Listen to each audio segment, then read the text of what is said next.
Nunca hemos tocado el tema, ya dijimos que lo vamos a preparar junto con Winston y con Astrid y con Alberto, algunas relaciones urbanísticas de el Uruguay y su relación con el exterior. Eso lo vamos a preparar, no sé si para el último encuentro nuestro o para el año que viene.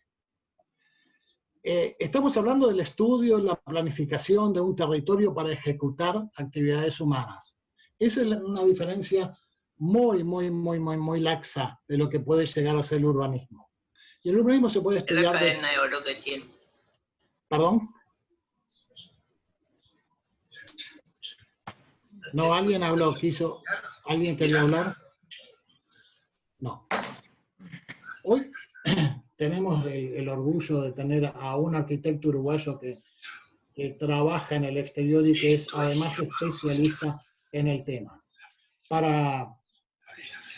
Para no demorarnos más, ya directamente le damos la palabra a Carlos. Bienvenido, Carlos, y desde ya muchas gracias. Jorge, antes que todo el mundo cierre los micrófonos, porque hay varios micrófonos abiertos y se cuela mucha conversación. Gracias. Porque justo Pedro tenía un problema, tenía que salir unos minutos.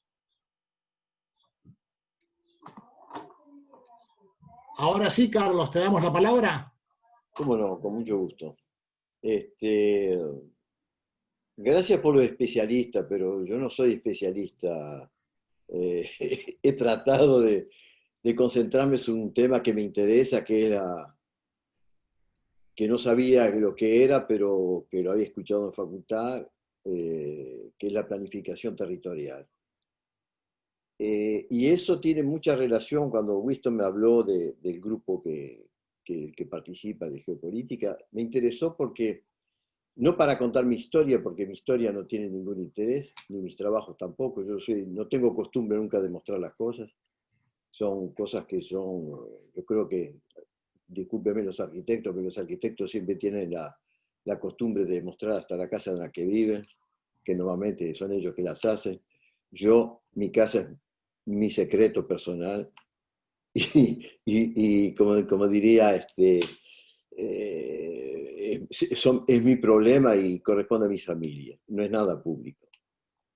Pero vuelvo al tema de por qué me interesa, porque la geopolítica es una ciencia de las relaciones entre la geografía, los estados y las relaciones internacionales. Y para eso hay que tener tres puntos que son importantes. Uno es el conocimiento práctico. La geopolítica, en todo caso, siempre es práctica y es la realidad. Y esa realidad necesita un cierto rigor científico, y eso es lo que siempre me ha interesado. No los divagues ni los dibujos. Yo cuando escuchaba que estaban hablando de ciudades nuevas y todo eso, no es que los hagan otros, yo ese tipo de actitud no tengo, por eso insisto sobre el rigor que hay que tener de una ciencia para conocer un territorio y tratar de transformar ese territorio en función de voluntades políticas. El segundo punto, que aparte del conocimiento práctico, es una cierta búsqueda de la objetividad, de la mejor manera posible. Quiere decir que eso hay que abordarlo con método, de manera metodológica, que eso es muy importante, que sea un método lo más sólido posible y bien científico. Y el tercer punto que me interesa es la multiplicación de las escalas de análisis, porque más grande es el análisis, más se multiplican los actores. Y es el sentido, yo creo, de la geopolítica. Yo creo que yo como otras personas de mi generación, algunos en mi época heredaban dinero. Nosotros heredamos primero una educación, heredamos también valores, y vivimos en un país que era un esplendor. Y en ese esplendor, los que tuvimos suerte de hacer estudios universitarios, nos encontramos con monstruos. Un Gómez Gabazo, de repente olvido algunos, pero creo que vale la pena recordarlos. Reverdito, Bayardo, Dufaux, de personas que no pensaban como nosotros, porque yo estaba en el taller Serralta. Que la suerte que tuve es, vimos la desgracia de él tener que partir del país, y yo también, tuve la suerte de poderla acompañar prácticamente hasta los últimos días de su vida. Y eso me dio una suerte terrible porque me permitió evolucionar. Evolucionar, como diría yo, y abandonar la arquitectura, porque un día me dijo, mirá, porque me decía Chiquito, porque mi sobrenombre es Chiquito, me dice, Chiquito, vos no sos arquitecto, vos sos un arquitecto de las comunidades. Porque fue él que yo creo que la persona más importante que hubo en Uruguay sobre el trabajo territorial y la manera de conseguir las cosas. Porque en definitiva tenía una visión del universo. Y eso fue muy importante, su trabajo y lo que quedó para los otros. Eso, en el medio en que yo empecé a trabajar, para mí fue muy importante porque basé toda mi vida en contra de un concepto que se llama el coup par coup. El coup par coup, no sé cómo traducirlo en español, pero significa que se manifiesta a distintas escalas. El coup par coup es, por ejemplo, ustedes ven una esquina de Montevideo, está el pilar que tiene los cables de la luz, está el semáforo, está el pilarcito que tiene la basura, está el pilarcito de para no doblar a la izquierda. En fin, una acumulación de cosas sin ningún orden que hace un caos. Y eso se produce mucho en el mundo, de hacer las cosas de esa manera. Cuando es pilares que están en una esquina, no es muy grave, mismo si entorpece la circulación, si es, como diría, molesto para toda la gente, eso se puede llegar a tolerar. Pero el problema es que cuando se hacen operaciones inmobiliarias de importancia, cuando se hace un supermercado en un barrio tranquilo, de casitas de parejas, como dice el tango, y sobre todo cuando se crean equipamientos grandes, como un aeropuerto, como una represa, como un puente. Esas son cosas que son muy significativas, y está la manera de siempre hacerlas una por acá, otra por allá, y nada que las ligue y que las una. Por eso que para mí fue importante, y cuando, ¿cómo diría? Sentí en un momento dado que yo no estaba calificado como arquitecto para poder actuar a ese nivel que me interesaba. Yo respeto mucho a los arquitectos que trabajan en la construcción y que hacen edificios y obras magníficas, pero yo soy incapaz de poder hacer eso porque no me siento a gusto con ese tipo de escala de trabajo. Y sentí la necesidad de tener una formación complementaria de la que tuve en la UDELAR, en la facultad. Y hice un doctorado en geografía. Y la ventaja acá de la universidad, porque yo trabajé siempre como profesor en una escuela de arquitectura, no una facultad de arquitectura. Las escuelas son unos organismos independientes distintos, y la universidad es algo del Estado, mismo si las facultades son del Estado, las escuelas de arquitectura son del Estado, pero son una organización completamente distinta. En la universidad lo que hace es, inicia a la gente a la investigación y aprende a la gente a analizar las cosas, a ordenar la información y a hacer síntesis, de manera muy importante. Y eso fue lo que me otorgó a mí la universidad en Francia. Pero lo que falta en la universidad es que la universidad no sabe proponer. Y lo interesante de la formación de arquitecto en Uruguay, en la que estuve yo, es que uno aprende a proponer, a hacer síntesis y a proponer. Y eso fue un complemento para mí que fue muy importante. Por supuesto, esas son cosas que se adicionan en la formación de una persona. Y están las experiencias personales. Y una cosa que a mí me marcó la vida fue la extensión universitaria. En la época había, no sé si existe ahora, un programa de extensión universitaria. Y en segundo año de facultad trabajábamos sobre un proyecto de cuarto año, creo, o quinto año, no me acuerdo, y trabajábamos con una escuela en Pando. Y nosotros hacíamos el proyecto segundo año. Y yo me mandé el proyecto al arquitecto, el tal proyecto. Y en un momento dado tenía un muro curvo. Yo me acuerdo que mi profesor creo que era Ciancone. Y Ciancone me dice, pero no, ese es un disparate. Pero tuve tanta coraje para ir para adelante que me mandé y guardé el muro curvo. Llega el momento interesante de la estancia universitaria, que todos los estudiantes de otras disciplinas, odontología, medicina, venían ahí al proyecto, y empezamos a construir la extensión de esta escuela. Y en ese momento dado viene el muro. ¿Y qué hice? Tuve que tomar la responsabilidad de hacer el muro. E hice el muro, y cuando estaba haciendo el muro, vi que era un mamarracho, que no tenía nada que ver ahí. Y tuve, ¿cómo diría yo?, la gran primera decepción de mi vida de tener que romper el muro que yo había hecho, que me había dado un trabajo enorme, empezar a construirlo. Pero fue una lección para mí que es una cosa que me marcó a vida. Que es decir, que cuando uno hace un trazo y toma la definición de ser algo, hay que saber el esfuerzo que hay atrás, a qué corresponde, si es justo, si no es justo, en fin. Toda una cantidad de cosas que en ese momento para mí fueron muy importantes y las recuerdo todavía. La otra cosa que me marcó también, esto para decirles por qué yo trabajo ahora de manera distinta, por qué llegué a lo que llegué, a mi especialidad, fue que cuando yo trabajaba en INVE y con el Pipo Ciancone, que era el jefe mío del proyecto, hicimos un programa muy interesante de Pando, de casas de viviendas económicas, y las casitas estaban divinas. Yo me acuerdo, las ventanitas cuadraditas, estaba todo lo fantasma que uno podía tener cuando uno era joven. Y yo había luchado para que se hiciera una bañera, porque tenía un sobrecosto, y la otra cosa que había luchado también es que cuando la gente se levante, que ponga el pie en el piso y no lo ponga en algo que sea frío, que lo ponga algo que sea cálido.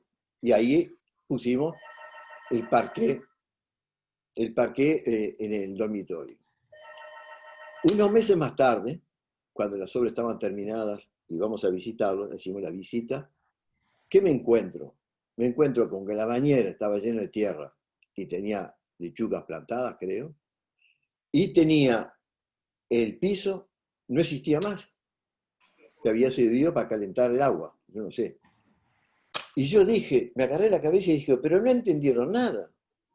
En definitiva, el que no había entendido nada era yo, porque nosotros hicimos un proyecto afuera, que el proyecto estaba muy bueno, porque Ciancone es un gran arquitecto, de gran calidad, una persona de gran calidad humana, pero sobre todo de mucha calidad desde el punto de vista técnico y formal. En fin, son esos tipos de experiencias que me parecieron muy buenas. Y después está la experiencia profesional, que me marcó también porque a mí me llamó la atención, digo, ¿cómo puede ser que yo sea un extranjero que llego a un país y bueno, gano un concurso para entrar a la Facultad de Arquitectura, quiere decir que tuve la suerte de poder ganar un concurso, y en poco tiempo me ofrecen un puesto para ocuparme como director pedagógico de toda la formación de arquitectos y urbanistas en África. Es una cosa importantísima como puesto, porque lo que buscaba Francia en ese momento era no seguir mandando cooperantes a los países de África, sino crear escuelas según las regiones, de tal manera que un día sean independientes, que fue lo que se hizo. Montamos todo un programa y se hizo la famosa escuela de Lomé, que reagrupa 2 estados africanos, que es la escuela que funciona hoy con la de Dakar y otras que están ahí, pero que hoy son autónomas, no tienen nada que ver con Francia ni con Europa, es decir, que funcionan solas. Y esa montamos nosotros la formación, montamos la formación de los profesores, creamos todo el equipo, y eso para mí fue muy importante, que me dio enorme, como digo, responsabilidad, pero me dio una confianza enorme.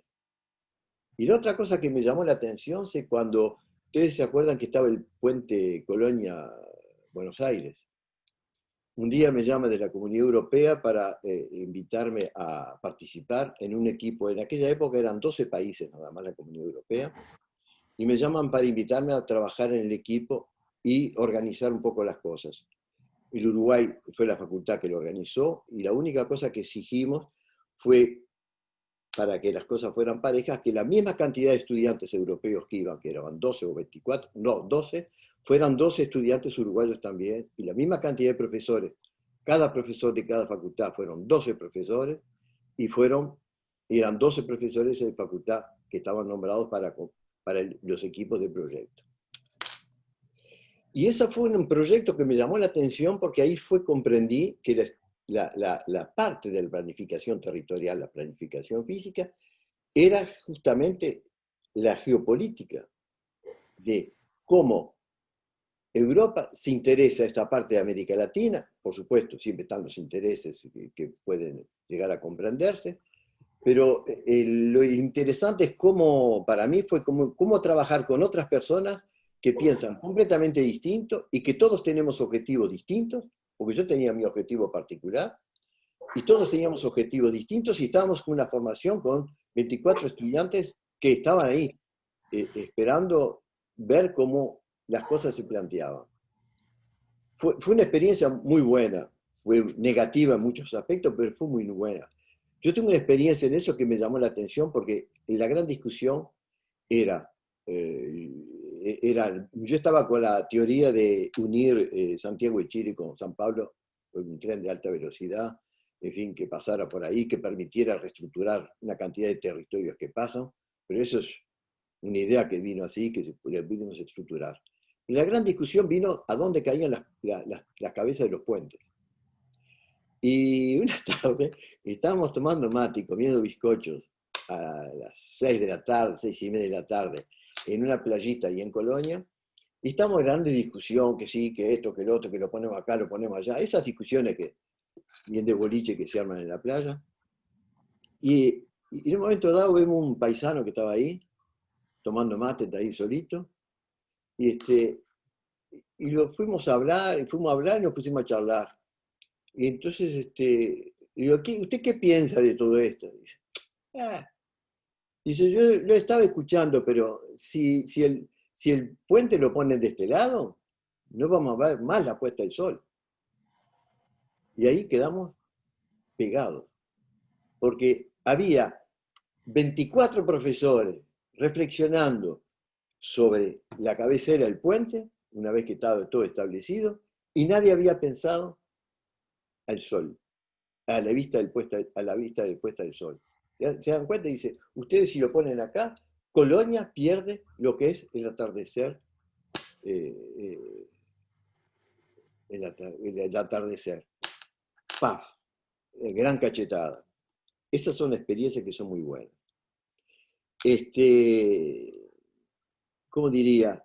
Y eso me ha permitido, a mí personalmente, por eso yo decía que yo no soy arquitecto, mismo si tengo la formación, es que me ha permitido bien ubicar los discursos de qué es un arquitecto, qué es un urbanista, qué es el planeamiento, qué es la planificación territorial.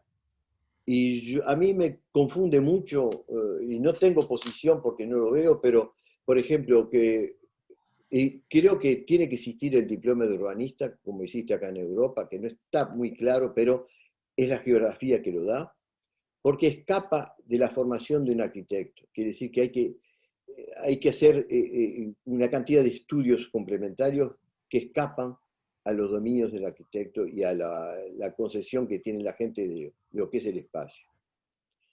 Y todo esto para decirles que la geopolítica ha cambiado. Y estamos en una época que yo creo que es lo más interesante, que existe que lo que se está buscando con todo lo que está pasando es que los territorios estén en equilibrio. ¿Qué quiere decir eso? Es que el Q que yo hablaba a nivel de la arquitectura, a nivel del urbanismo, pasó también en los grandes proyectos territoriales. Y ahora con el asunto de la peste, que no es una peste de una región, ni de un país, es mundial. Con el asunto del clima, que también es un asunto mundial. Con el asunto de la polución, que es algo mundial. El terrorismo, mismo si ustedes todavía no lo han tocado. Y la otra cosa es la inmigración. Si son todos problemas que se están despertando o que estamos viviendo de manera distinta según los territorios en que vivimos, pero son cosas que están latentes y que hacen nada más que progresar. Y cada vez implica que poco a poco la manera de actuar evoluciona. Fíjense que yo a veces leo los diarios y la gente habla de la Comunidad Europea, el interés de la Comunidad Europea para entrar con el Mercosur. Por supuesto que hay relaciones que son comerciales, todo empieza por eso. Todas las cosas son, mismo los programas culturales de cooperación, son para poder abutir en un momento dado sobre cosas comerciales. Pero llega un momento dado que esta dimensión comercial ya no está más, como diría, en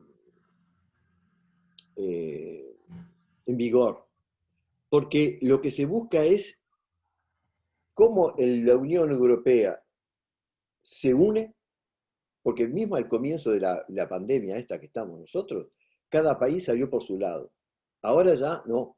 Ahora ya están más unidos que antes, porque lo único que nos unía era que no teníamos fronteras y teníamos la moneda común.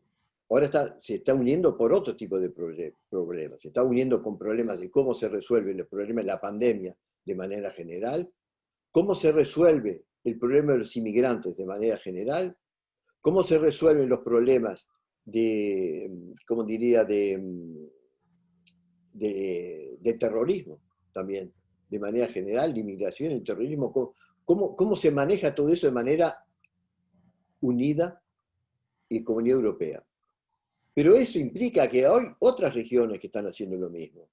Es decir, y van a ver cómo la evolución se va a dar poco a poco con respecto a todo ese tipo de problemas. Yo tengo la suerte de todavía, voy a tener mis 80 años dentro de unos días, y tengo la suerte de todavía poder trabajar en 3 proyectos que pueden ilustrar un poco esto.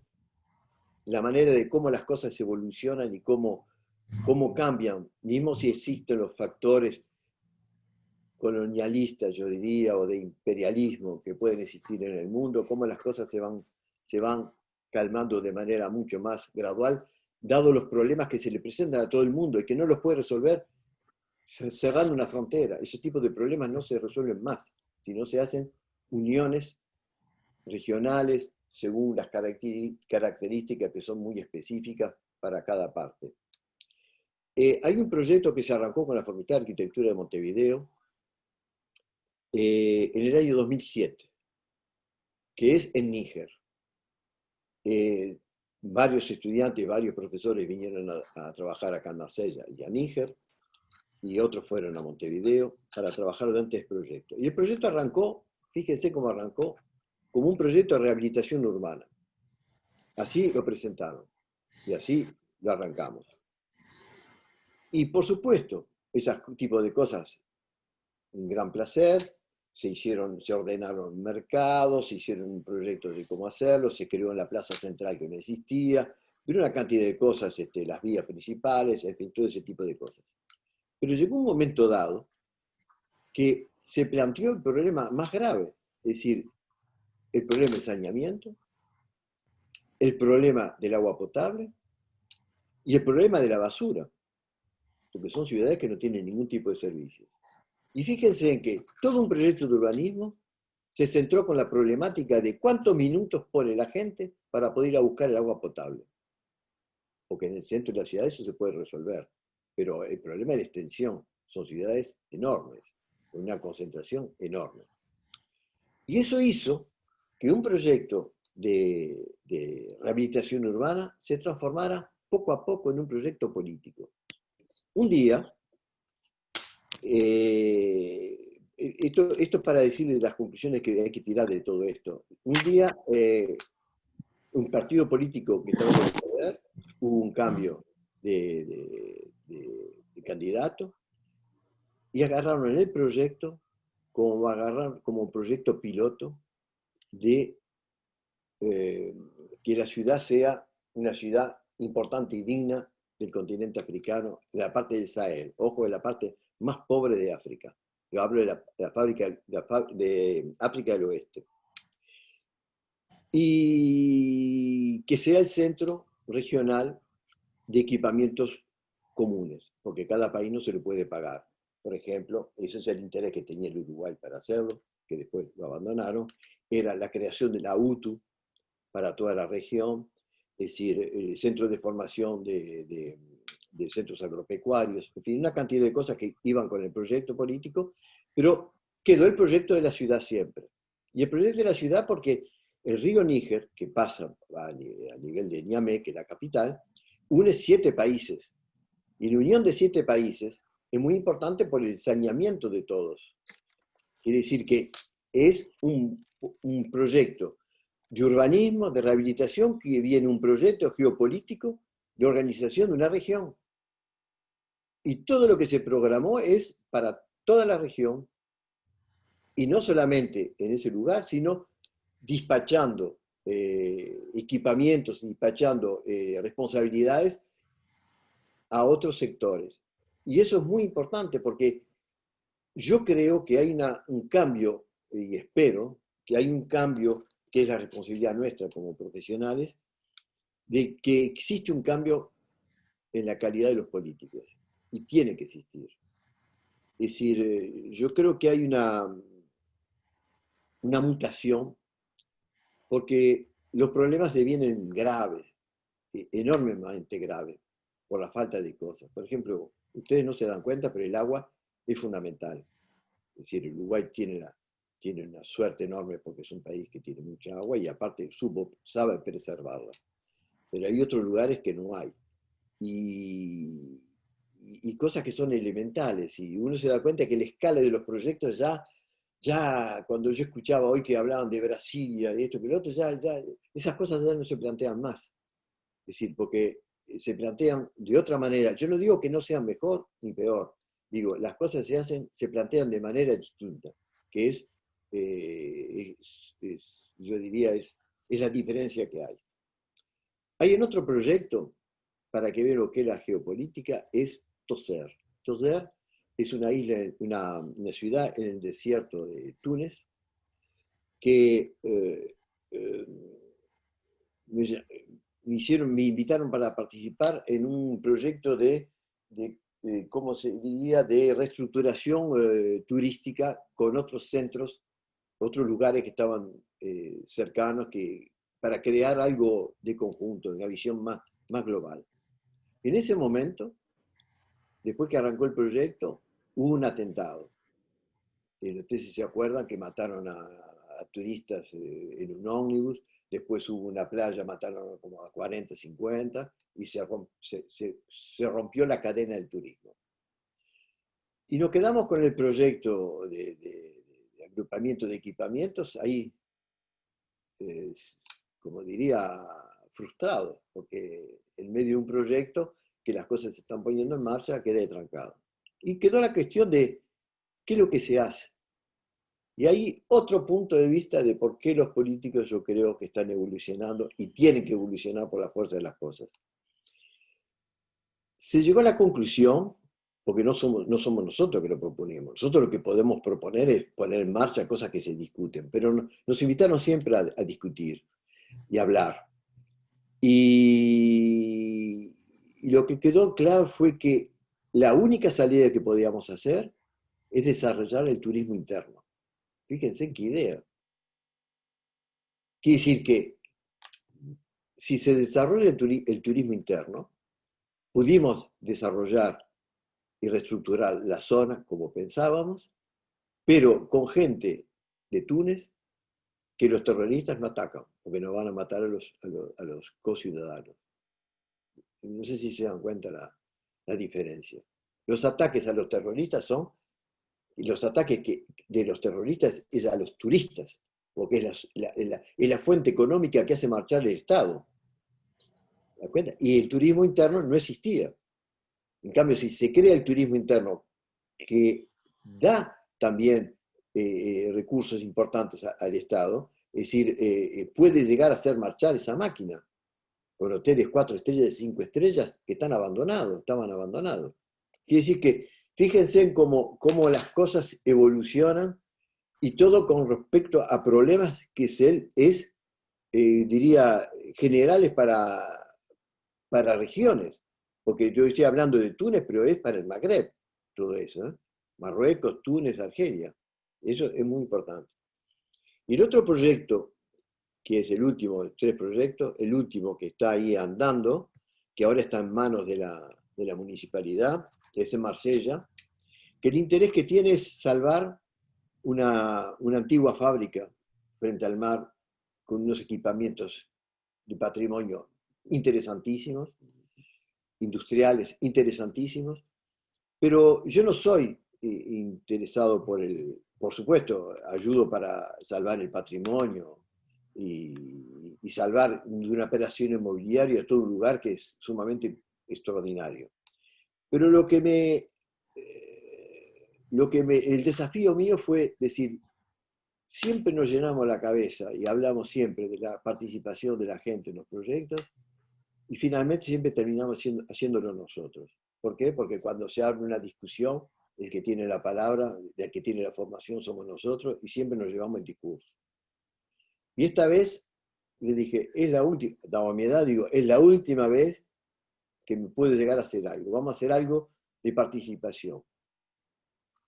Y en el barrio se llamaron a todas las personas que estaban interesadas en colaborar para hacer un proyecto alternativo al proyecto inmobiliario. Hubo 27 personas, una cosa así, después quedaron 18, después quedaron 14, y ahí quedó la cosa. Y para no quedar a la gente, empezamos a decir cómo hacemos para que esta gente siga, porque es interesante todo lo que dicen, pero le falta, como decís, el oficio para materializar eso y sintetizarlo. Y ese es el trabajo nuestro. Es decir, escuchar, ver lo que quieren, ordenarlo, instrumentarlo. Y para eso, ¿qué hicimos? Yo me dediqué durante 6 meses a dar clases de metodología y de análisis y de síntesis. Y en 6 meses salió el proyecto.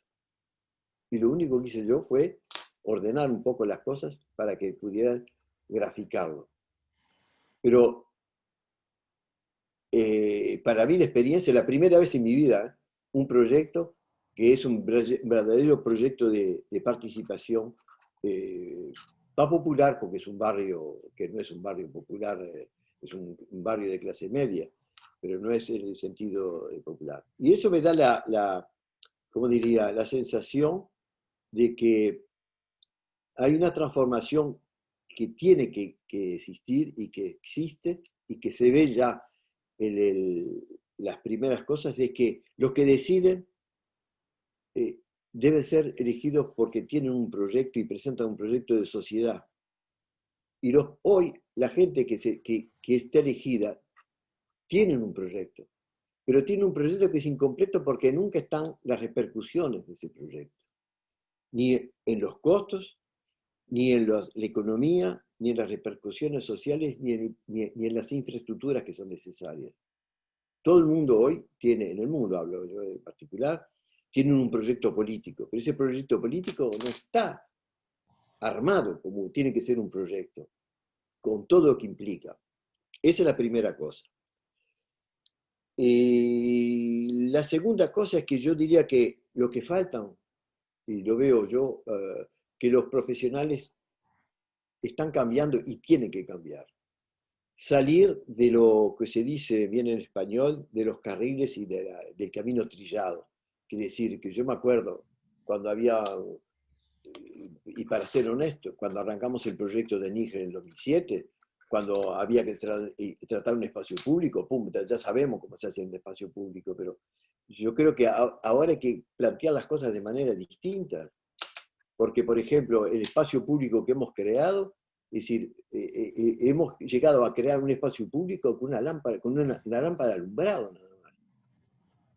Porque estudiando usted ve que la gente se reúne en un lugar y lo único que falta es la luz.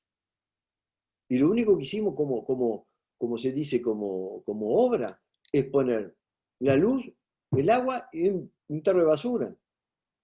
Y ahí hicimos un espacio público, que no cuesta nada. Y la gente lo usa. Y eso es una cosa para mí sumamente importante de llegar al final de mi vida, por lo menos decir, bueno, por lo menos di la vuelta y veo ese tipo de cosas. Y por eso digo que hay que tener un comportamiento completamente distinto con respecto a lo que es un profesional. Y en eso las universidades tienen que renovarse. Yo veo que las universidades se han quedado muy atrás, muchas, y sobre todo acá en Francia, en las escuelas de arquitectura, porque no han renovado el pensamiento. Y lo único que están pasando es que las grandes escuelas que forman la élite del país, esas sí, esas progresan. Porque la élite siempre está siempre más adelante. Y creo que es una responsabilidad a nosotros, los universitarios, yo ya estoy afuera, ¿no? Pero de que eso cambie. Y otra cosa que se está dando, y aquí termino, es que está pasando, ya, por ejemplo, en África está pasando de que hoy hablaba del proyecto político de un candidato y de un partido. Pero lo que se está dando ahora es que tiene que existir un proyecto país. Y ese proyecto país es el marco de todos los proyectos políticos personales de un candidato y de un partido. Porque hay cosas que deben perdurar en el tiempo. Porque un territorio como una ciudad no se hacen en un día. Un edificio sí, pero todo ese tipo de mecanismo que lleva la puesta en marcha de proyectos de cierta envergadura, porque los proyectos tienen que avanzar porque el orden social, la pobreza, es decir, todo ese tipo de cosas de discriminación que existe en las ciudades, no puede seguir andando.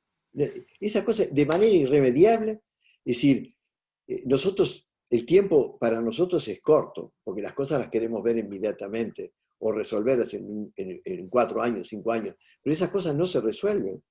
Pero la sociedad está viviendo con el crecimiento urbano, es inimaginable, quiere decir que tiene que existir y se están poniendo ya proyectos, yo lo veo en África, proyectos que son proyecto país y que los gobiernos pasan y bueno, hay muchas cosas que lo más importante queda.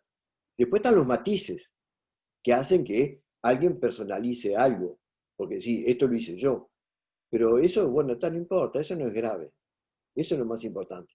Una pequeña cifra para que vean el crecimiento que hay mundial a nivel de habitantes como a nivel de desastre desde el punto de vista ecológico, es que en China se fabricó, se construyó, se utilizó en 15 años más hormigón que en un siglo y medio prácticamente en Estados Unidos. Da para pensar. Es decir, el hacinamiento de la gente, las construcciones, ¿cómo diría? La falta de espacio en que viva la gente. Se está destapando acá en Europa una cantidad de cosas que ustedes tienen la suerte de no vivirlo. Es que esta crisis que estamos viviendo, que nos hacen encerrar, yo no me encierro, es decir, me cuido, pero yo no me encierro. Pero mucha gente está encerrada porque no tiene lugar. Es decir, la gente está viviendo, ustedes dan cuenta de lo que es una pareja con 2 hijos que vive en un apartamento de 30 metros cuadrados, 35 metros cuadrados en París, y que todavía el tipo tiene trabajo o teletrabajo en la casa, y que los chiquilinos no pueden ir a la escuela. Es decir, todo el mundo está, mucha gente con los cables pelados ya, porque hubo un primer confinamiento que fue un desastre desde el punto de vista psicológico y psiquiátrico, y la cosa está todavía andando mal. Es decir, yo no sé cómo vamos a terminar con este tipo de cosas, pero es cierto que los políticos están tomando una manera de pensar que es, yo diría, ineluctable. El que no la piensa queda estancado. Eso para mí. En fin, bueno, eso es lo que me parece que le podría llegar a transmitir como como un uruguayo que trabajó en Europa, en Francia, en relación a problemas que todo el mundo estamos enfrente a ese tipo de cosas y es ineluctable. Yo no soy pesimista, todo lo contrario. Pienso que tenemos todas las condiciones para llegar a salir para adelante, pero el problema es que hay que plantearse las cosas de manera clara. Como decía alguien muy importante, es decir, un problema bien planteado está a mitad resuelto. Y esa es la clave del asunto. Si tienen alguna pregunta para hacerme, con mucho gusto les puedo responder. Bueno, muchas gracias, Carlos. Muy didáctico, muy claro. Hay cantidad de detalles en los que podíamos desarrollar. Sobre todo en la relación en que los proyectos no son proyectos de gobierno, son proyectos de Estado, que tienen una continuidad histórica que es muy importante y que además está muy relacionada con la gente. Esa interacción entre el proyectista y la gente es fundamental, sobre todo para traducir lo que la gente quiere, y es lo que en realidad después se va a hacer. Me parece muy claro, muy claro lo que dijiste, y es esencialmente así, es lo que pensamos. Claro, yo también soy de una facultad que no es la actual. Yo me crié con Reverdito, en el taller de Reverdito. Y habían, evidentemente, excelentes profesores y teníamos la visita de Gómez Gavazo.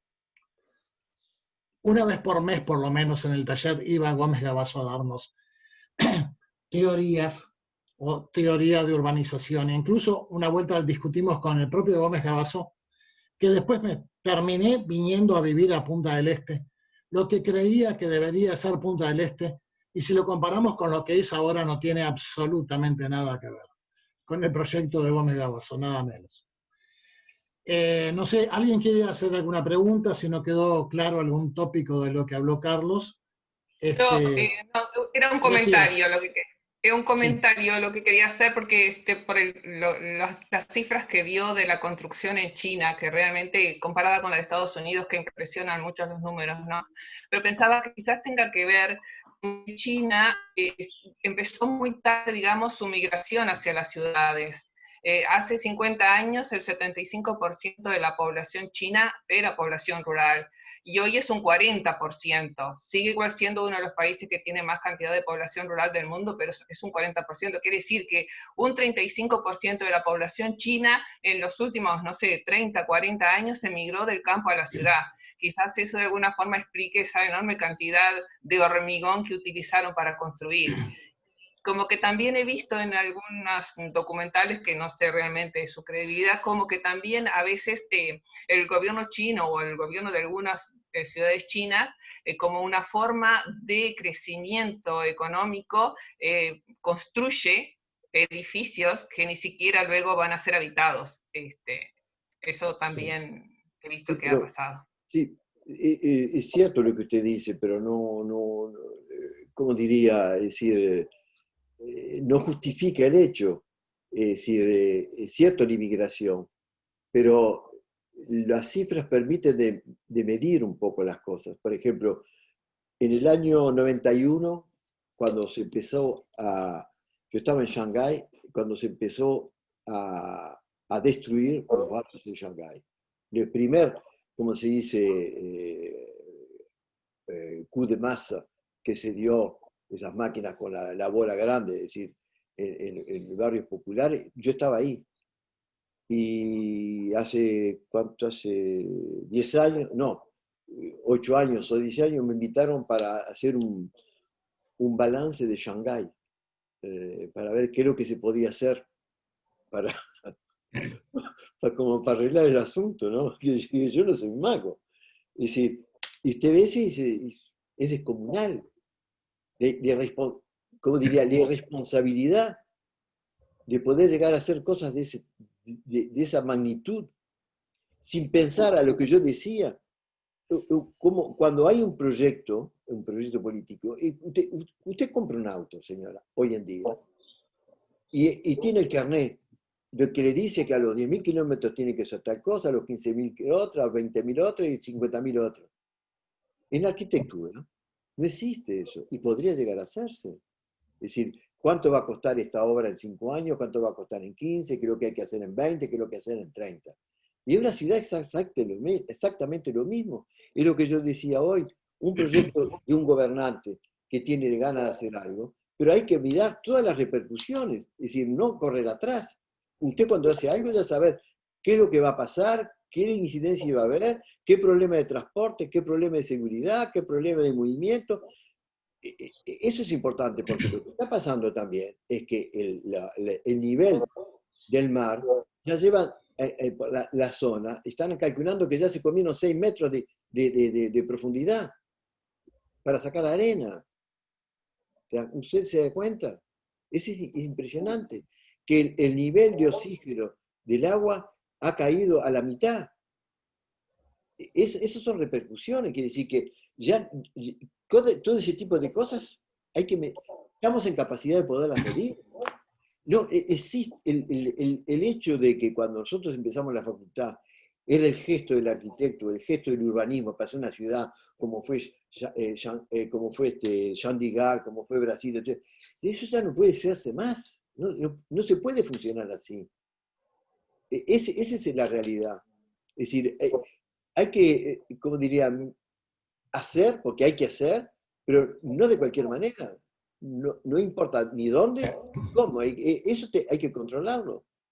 La sociedad toda mundial tiene que pensar así. El Uruguay es un lugar, yo diría, privilegiado, porque a ustedes no les ha tocado vivir cierto tipo de cosas. Espero que no lleguen, pero todo llega, mismo si uno no quiere. Y eso hay que tener la conciencia tranquila o por lo menos abrir el paraguas. Y cuando yo digo abrir el paraguas, es decir, bueno, ¿dónde estamos poniendo el pie y la mano? No sé si me entendió, señora. No sé si le respondí. Sí, muchas gracias, muy amable. O sea que caemos de nuevo en la importancia de la planificación. Eso es indudable. Y la responsabilidad. Bueno, sí. Bueno, la responsabilidad ya sería un tópico más político, ¿no? No. La planificación es técnica, la responsabilidad es política. No. Está la responsabilidad social también. Bueno, sí, por supuesto. Sí, pero la sociedad depende de la política más que... ¿Alguna otra pregunta, por favor? Porque si no tengo una pendiente para Carlos. Sí, a ver, Alberto. Tenés el micrófono apagado, Alberto.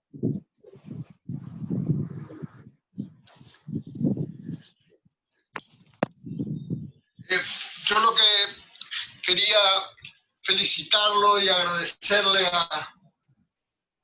al arquitecto, doctor arquitecto, la exposición, porque de alguna forma nos puso al tanto de un mundo que, en mi caso por lo menos, son cosas que están muy lejanas de lo que uno ha hecho. Y me parece muy interesante porque al afincarse su pensamiento en la metodología de cómo se debe proyectar, cómo se debe pensar en el futuro, me parece muy interesante lo que dijo sobre la intervención de la gente, es decir, el aspecto social activo, digamos, en la elaboración. Esto me parece fundamental. Hace muchos años en Finlandia utilizaban un método que no daba participación mucho a la gente, pero hacían algo que era muy interesante, que era continuamente la revisión de los programas. A mí me parece que muchas veces la ignorancia que naturalmente existe en la sociedad para afrontar determinados problemas se puede solventar con la revisión de las decisiones que se han tomado. Es decir, por eso me parece muy interesante lo que ha dicho el arquitecto, que me disculpe que yo con los nombres soy muy complicado y no... Tengo 86 años como arquitecto, soy un poco más viejo que él. Y me hizo recordar, yo iba de un taller a otro taller buscando respuestas a algunas cosas y realmente cuando él dejó a alguien en el tintero que yo tengo que, como fiel a estos señores arquitectos que tuvimos la suerte de tener como profesores, que fue Paiser Reyes, que no lo nombraste. Porque no lo conocí. Pero igual, no conociste a él, pero seguramente conociste la obra, ¿verdad? Y conociste sí, por supuesto. Seguro. No, pero... seguro. Y entonces, evidentemente sí. Desgraciadamente habría un aspecto que sería muy interesante, pero no es para el momento, para hablar de lo que fue la facultad de arquitectura. Yo soy del I-54, de la prehistoria realmente, en este momento. Exactamente. Pero yo después me hice mi doctorado en España de arquitectura y en realidad como arquitecto soy más arquitecto español que uruguayo. Esa es la pura verdad, porque estuve ejerciendo durante muchísimos años la arquitectura fuera del país. Y hace relativamente poco que estamos regresando, digamos, y yo quería significarte que el mundo que tú muestras es sumamente interesante para nosotros los que hemos ejercido la arquitectura de una manera más tradicional, digamos, más sota, caballo y rey, digamos. Sí. Por eso me entusiasmó tu punto de vista, realmente Así que, nada, te quería agradecer tus conceptos y tu conferencia. Nada más. Muy bien, gracias. Yo, a Paiser Reyes, perdón, disculpe, no lo nombré porque no lo conocí, pero nombré a las personas que, yo por ejemplo, como diría, con el tiempo me di cuenta de la importancia de esos profesores. Porque, por ejemplo, yo me acuerdo que íbamos a los que estábamos arriba, que era Serralti y Reverdito, es decir, era otra cosa que los que estaban abajo. Yo me acuerdo que con el Dufo, como teníamos amigos en el Dufo, era el estar siempre cargando a la gente de Dufo. Pero yo me acuerdo que íbamos a ver nosotros le llamábamos el gordo Dufo. Íbamos y escuchamos correcciones de él, primero que él dibujaba de una manera formidable, tenía un dominio del lápiz extraordinario, y también lo iba a escuchar porque había un amigo mío que hizo siempre con Dufo, Carridao también, que fue alumno de Dufo, pero era Aldo Cenense, y Aldo Cenense somos primos, éramos muy amigos, y yo iba siempre a buscarlo para salir y me quedaba escuchándolo, que era un discurso completamente distinto al discurso que yo estaba escuchando de Serralta, como el discurso de Reverdito, pero gente que en ese momento, yo me acuerdo que yo, cuando vine a Europa, me vine con muy poca cosa y lo único que traje fueron el libro de Gómez Gavazo, los 2 libros de Gómez Gavazo. Y me los pasé leyendo, y digo, ¿y esto cómo es? ¿Y esto cómo es? Y el error que tuvimos nosotros en la facultad fue que en un momento dado, cuando uno es joven, quiere tomar las cosas como una receta. Y esas cosas no son recetas. Son cosas que hay que leerlas, interpretarlas y dar el paso. Y eso lleva tiempo. Porque a mí, por lo menos, ningún profesor me dio la noticia del empleo. El modo de empleo, como se dice. El modo de empleo. Uno cuando compra una maquinita, está la ficha y dice cómo anda, el modo de empleo. No sé cómo se dice en español. ¿Cómo se dice? Bueno, el manual. Las instrucciones. Y yo nunca tuve las instrucciones de cómo darle la vuelta y cómo posicionarme con respecto a eso. Yo escuchaba con mucho respeto. Yo me acuerdo en el año, la reforma fue, yo creo que fue en el año 64, algo así. Eran unas discusiones en el salón de actos, 62, 63, 64, que eran extraordinarias, que iban todos los profesores y cada uno en la lucha de taller contra taller, pero era una cosa que era una inyección de entusiasmo, de ideas, pero eso hay que digerirlo también, ese es el problema. Pero fue una época brillante, brillante. Carlos, Sí. todavía conservo los 2 libros de Gómez Gabazo, De la estética a la economía. No, yo no hablo de esos 2 libros yo. Yo hablo de los libros de planeamiento. De planificación, está perfecto. Pero hay una pregunta que me gustaría ver si tú la has analizado. ¿Se puede establecer una relación entre la planificación y la tecnología actual? O sea, si queremos elaborar un proyecto en base a la gente, en base a las necesidades, en base a todo lo que quieras, con relación a la gente, ¿cuál es la importancia de la tecnología actual en el resultado de un proyecto? Primero la manera de plantear las cosas, porque por ejemplo hoy uno puede llegar a plantearse de por qué las ciudades, en lugar de plantearlas con respecto a cuál es la mejor ciudad para vivir y con más confort y justicia para la gente, se plantean cuál es la ciudad con más wifi y con más conectividad y con más de esto. Se depende uno de lo que pone en la manijita de la máquina. Ese es el asunto. Un proyecto hoy en día, con todas las posibilidades que hay para hacer, depende de qué es lo que uno entra en la dinámica del proyecto. Y esa es la responsabilidad de un profesional. Yo tuve la suerte de siempre, yo no trabajé en lo privado. Empecé a trabajar en lo privado y me llevé la cachetada del siglo porque no me hacía pagar. Siempre. Bueno, el gran problema, me daba esta vergüenza. Es decir, y bueno, es una mentalidad. Y cuando entré a facultad, me di cuenta que me pagaban para pensar.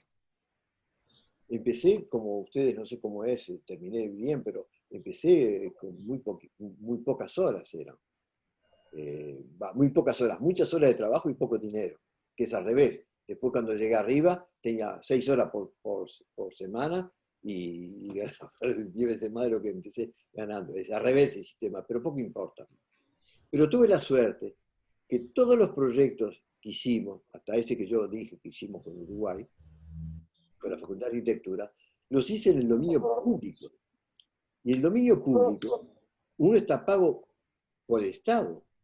Quiere decir que usted está trabajando con un ministro o con un presidente de región o con un intendente.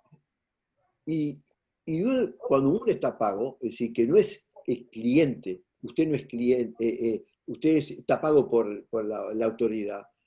La gente, ¿qué hace? Es decir, hay cosas que no se pueden decir porque uno pierde el proyecto. Pero nosotros en la universidad, estamos pagos por la universidad, son acuerdos de la universidad con respecto a organismos públicos, como una municipalidad. Quiere decir que, o un Estado, quiere decir que usted tiene la libertad de decir, no, esto no es así.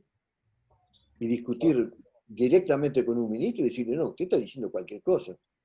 Porque un ministro viene y le dice, pero yo no estoy de acuerdo. Y un día digo, pero ¿cómo puede ser? Digo, que alguien me diga que yo trabajé durante 4 meses con 10 muchachos jóvenes, futuros arquitectos y algunos arquitectos, que trabajamos con toda la buena voluntad y me dice, yo no estoy de acuerdo.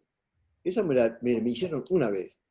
La segunda vez le dije a la misma persona, habíamos revisto las cosas, reafirmamos las ideas, ¿cómo diría yo?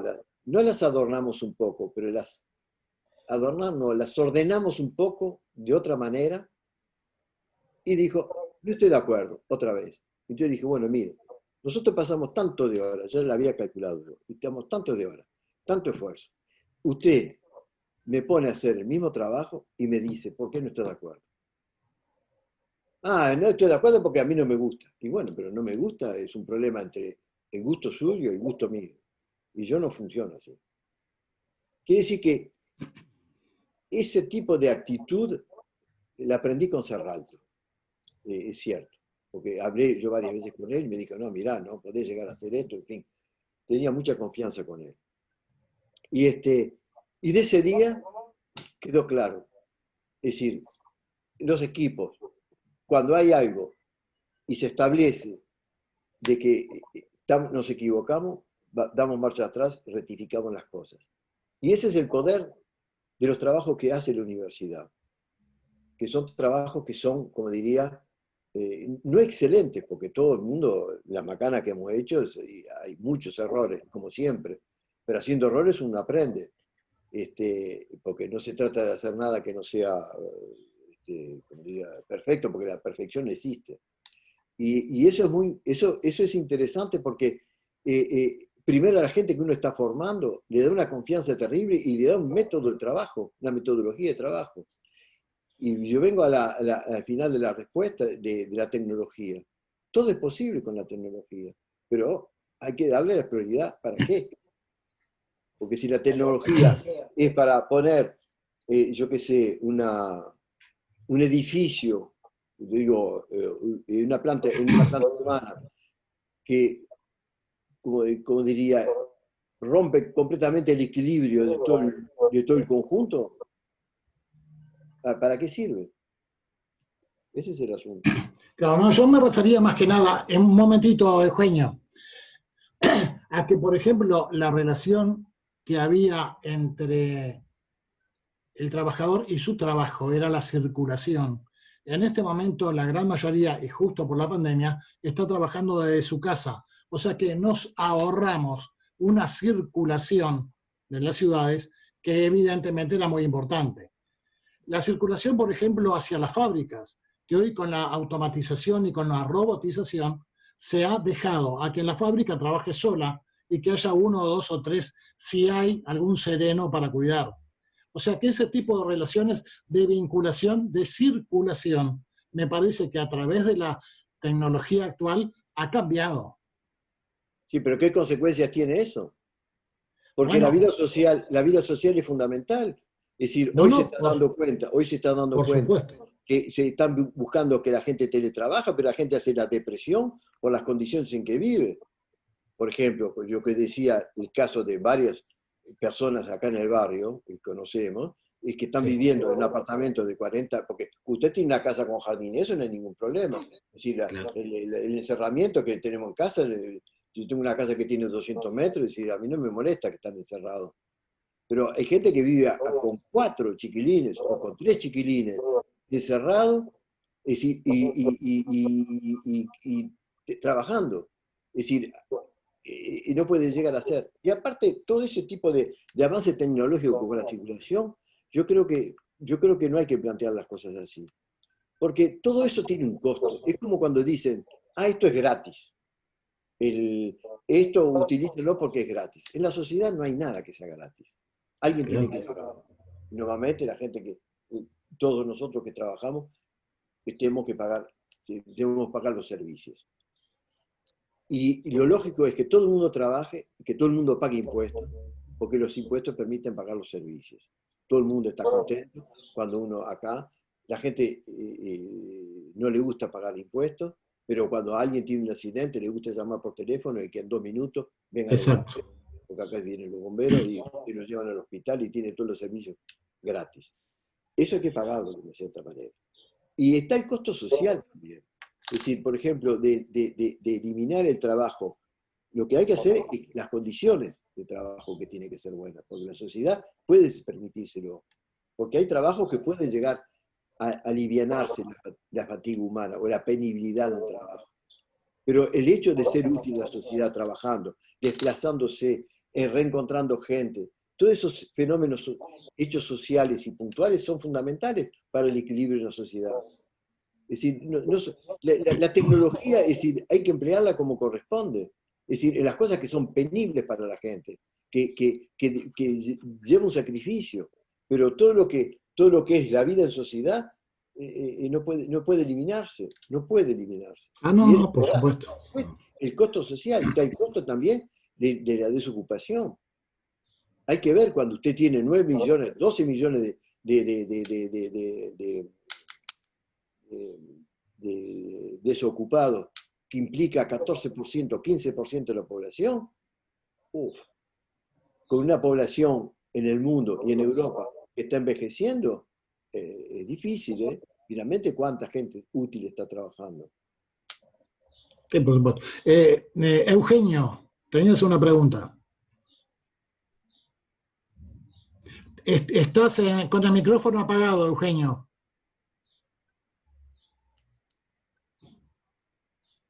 Sí, primero agradecerle porque ha sido muy interesante su exposición.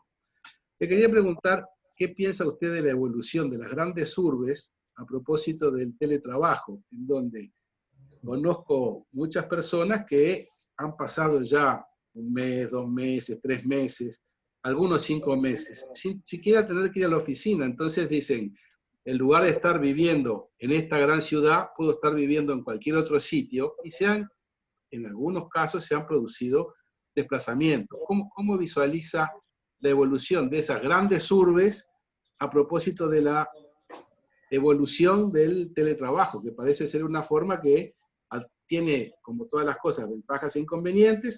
Una de ellas es el espacio, como usted bien señaló, pero si alguien se desplaza de la urbe enorme a un sitio más alejado, puede tener una casa y puede vivir con otra comunidad. Eso, ¿cómo visualiza la evolución de las grandes urbes? Y, por ejemplo, está el caso de París.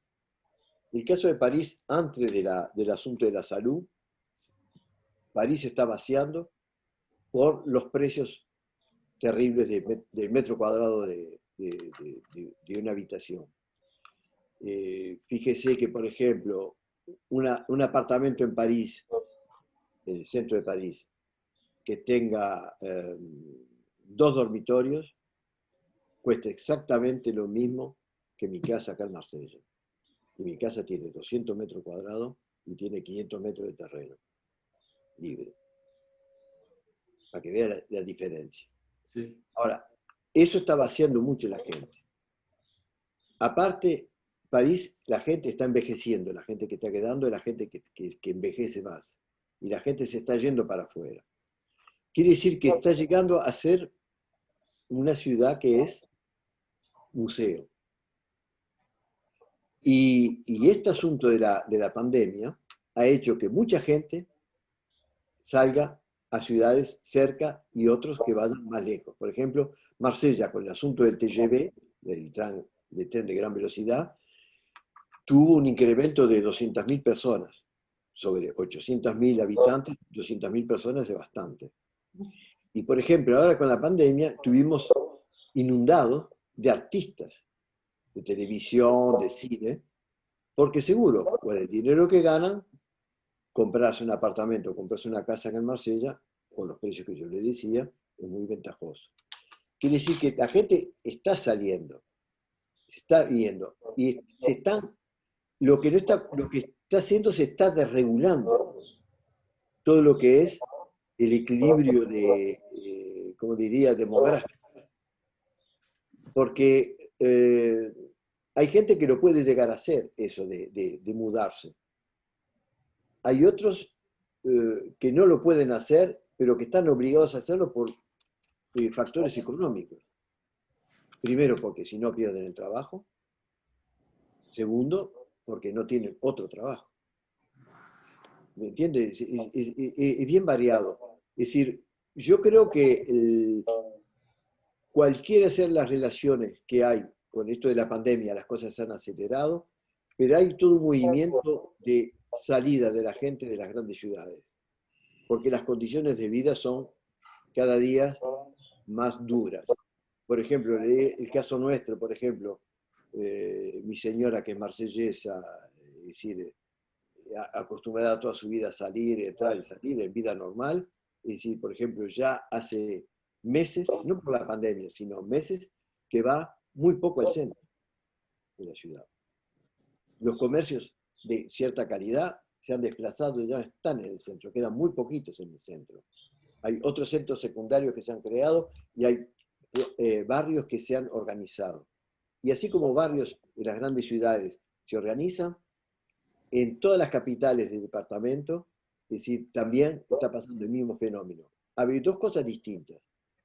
Hay ciudades que han tenido la rehabilitación del centro, que eran ciudades muy burguesas como Lyon, que el centro ha quedado siempre muy burgués.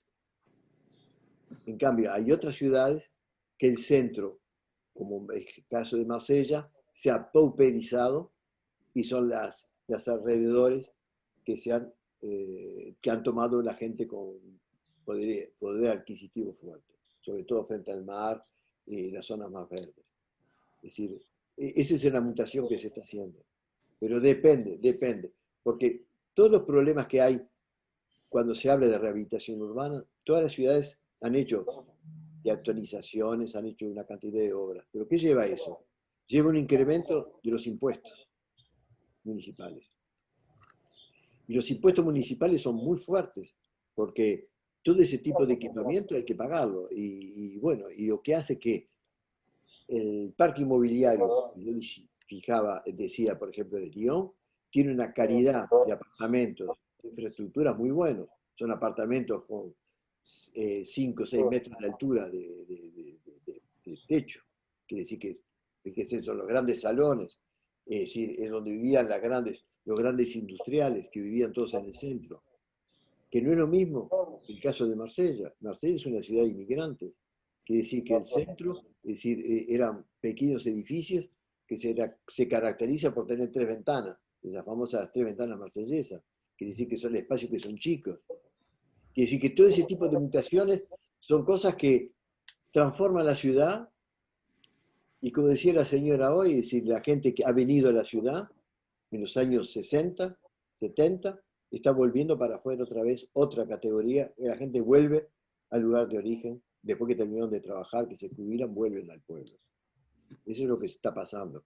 Pero como estamos en el medio, no se ve bien todavía para que lado pase el asunto. Héctor, ¿tenías alguna pregunta? Sí, yo, Carlos, quería preguntarle, usted como arquitecto, como urbanista y también como humanista, porque me impresionó gratamente su preocupación por la gente. Quería preguntar una pregunta que a lo mejor le va a parecer rara. ¿Qué idea tiene usted, dada su gran experiencia, con respecto a la existencia de barrios privados? ¿Sabe por qué se lo pregunto? Porque yo el otro día tuve que ir a entregar algo acá en Punta del Este y me paró un policía privado y me dijo que yo no podía entrar a ese barrio privado. Y según lo que yo he leído, la Constitución establece que todos los ciudadanos tienen derecho a transitar libremente.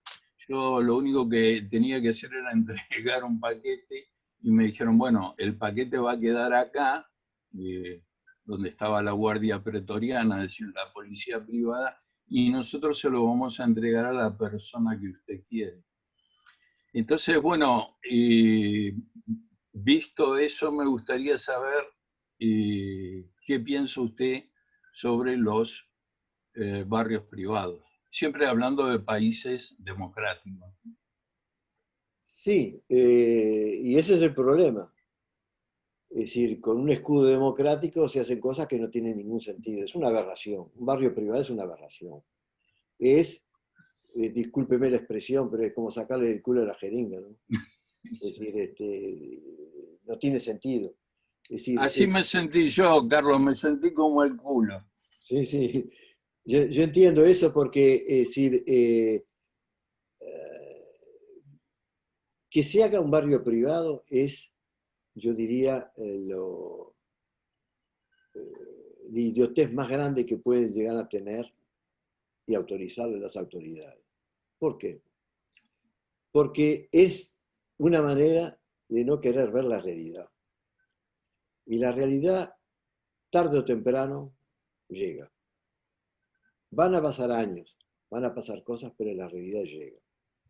Es decir, es como, yo siempre, como diría, en mis últimos años, me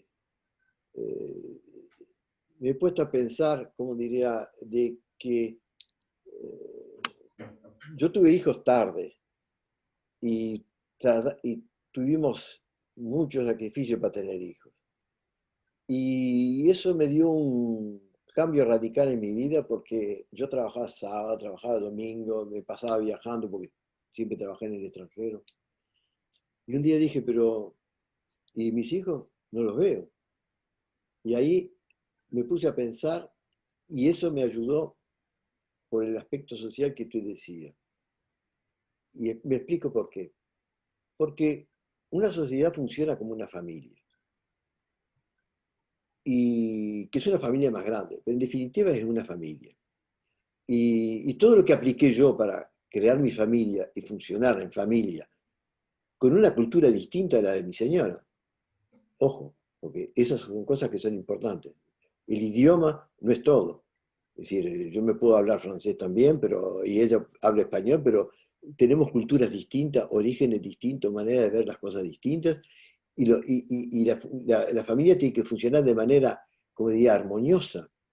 Y eso lleva a que nosotros, que tenemos una familia multicultural, tengamos que tener y desarrollar lo que se llama una comprensión mutua que es muy fuerte.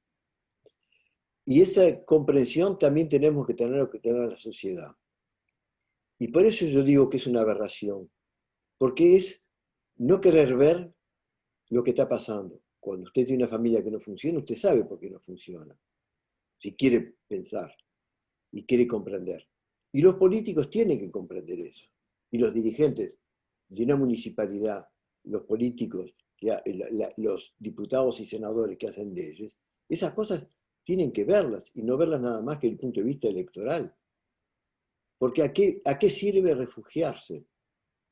Seguro, usted pasa el tiempo de refugiado, pero la vida no es eso. Es decir, por ejemplo, le pongo un caso, es decir... Le agradezco muchísimo. En Kenia, por ejemplo, es decir, está la base de Naciones, del programa Habitat, yo fui varias veces, y nunca pude salir a pasear en Kenia, porque se lo comen, te sale y se lo comen, son todos barrios privados. Entonces, en una reunión, yo les digo, pero ustedes pasan hablando de urbanismo, programa Habitat y todo que lo hacen, y fíjate cómo viven acá. ¿Les parece normal? De no poder llegar a salir. Es decir, los chiquilines tienen que venir a buscar en auto y en autocustodia. En autocustodia tiene que estar el auto que los lleva a los chiquilines y un autocustodia para llevarlos. ¿A dónde vive? ¿A dónde vamos? Así. Eso no es vida. Y yo creo que en Uruguay, peor todavía, porque en Uruguay ustedes hablan de problemas de seguridad. Cierto, debe haber problemas de seguridad, pero el problema de seguridad hay por todos lados. Es decir, no es una característica del Uruguay, y en todos lados no es lo mismo. Es decir, yo creo que en Uruguay todavía hay cosas que no son tan graves como en otros lados. Y cuando hablo de en otros lados, es como acá. Es decir, Marsella tiene una publicidad muy, muy, muy mala. Hablan de droga, de gángster, y yo qué sé. Nosotros vivimos acá, yo hace del 73 que estoy viviendo acá y nunca he tenido ningún tipo de problema. Es decir, ni la violencia, ni mis hijos, ni mi señora. Es decir, por eso yo creo que las cosas hay que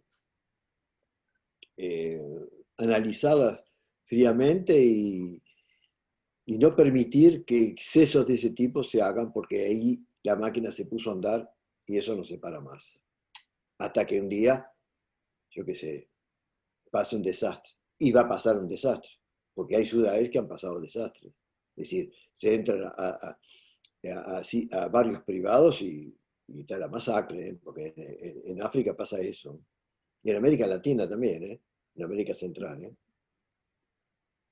Le agradezco mucho. Yo le hacía esta pregunta porque hoy hablamos mucho de que las sociedades están fragmentadas y cuando se estimula ese tipo de gueto, las sociedades ya más que fragmentadas pasan a estar fracturadas. Sí. Y el caso que usted cita de África es tal cual, porque aquí en Punta del Este están viniendo algunos sudafricanos blancos que le han, digamos, quitado o ya no tienen acceso a sus propiedades, y el proceso, si bien es mucho más complejo, porque también hay un tema racial, hace que la situación se convierta en una fractura enorme, ¿no? Y los lleve incluso a emigrar a personas que son bastante mayores. Pero bueno, le agradezco muchísimo su experiencia y sus conceptos.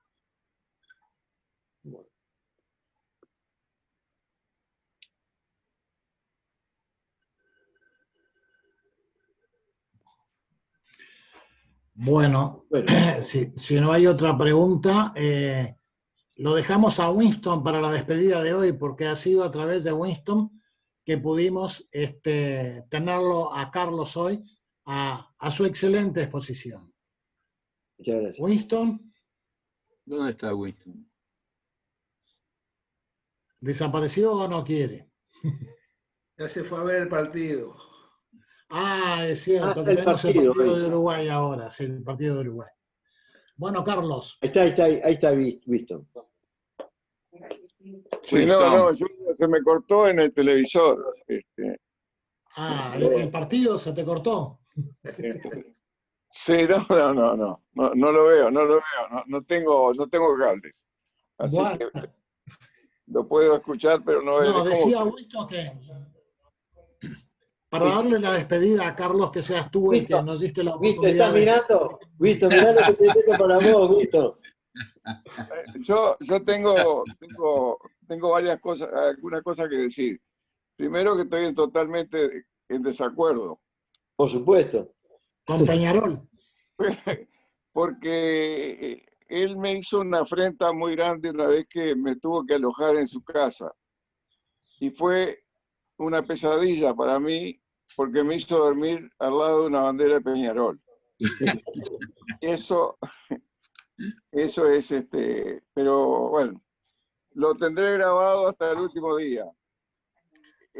Pero más que nada quiero agradecerle la gentileza que tuvo de atender a mi invitación, digamos, a mi sugerencia, y a todos los compañeros que estuvieron de acuerdo, porque vamos a decir que uno propone y Jorge dispone.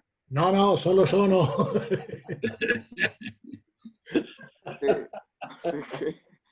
Así que yo agradezco. Y Carlos, que ha estado muy claro, y la verdad que yo no sabía por dónde iba a salir, porque cuando hablamos, la charla no tenía ningún título, y tampoco sé qué título ponerle ahora, pero sigue el título de la amistad, el cariño y todo lo que nos une a la patria, los que están afuera y los que estamos adentro.